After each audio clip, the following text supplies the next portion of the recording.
कुछ यूं है कि एक ब्राह्मण को कहीं से यजमानी में एक भैंस मिली। उसे लेकर वह घर की ओर रवाना हुआ। सुनसान रास्ते में वह पैदल ही चला जा रहा था। बीच रास्ते में उसे एक चोर मिला। उसके हाथ में मोटा डंडा था और शरीर से भी वो अच्छा तगड्डा था। उसने ब्राह्मण को देखते ही कहा, क्यों ब्राह्मण देवता, खूब दक्षिणा मिली लगती है, पर यह भैंस तो मेरे साथ जाएगी। ब्राह्मण ने झट कहा, क्यों भाई? चोर बोला, क्यों क्या? जो कह दिया सो करो। भैंस छोड़कर चुपचाप यहां से चलते बनो, वरना लाठी देखी है, तुम्हारी खुब्दी के टुकड़े टुकड़े कर दूंगा। अब तो ब्राह्मण का गला सूख गया।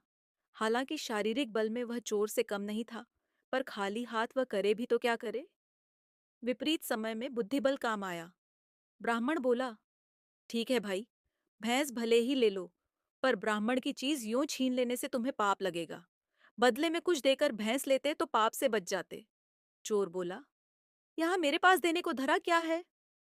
ब्राह्मण ने झट कहा, और कुछ ना सही, लाठी देकर भैंस का बदला कर लो। चोर ने खुश होकर लाठी ब्राह्मण को पकड़ा दी और भैंस पर दोनों हाथ रखकर खड़ा हो गया। तभी ब्राह्मण कट ढक कर बोला, चल हट भैंस के पास से, नहीं तो अभी खोपदी दो होती है। चोर ने पूछा, क्यों? ब्राह्मण बोला, क्यों क्या? जिसकी लाठी उसकी भैंस। चोर को अपनी बेवकूफी समझ आ गई और उसने वहां से भागने में ही भलाई समझी। किसी ने सच ही कहा है कि जिसमें अक्ल है उसमें ताकत है। तो अब समझे कि यह कहावत यहीं से शुरू हुई, जिसकी लाठी उसकी भैंस।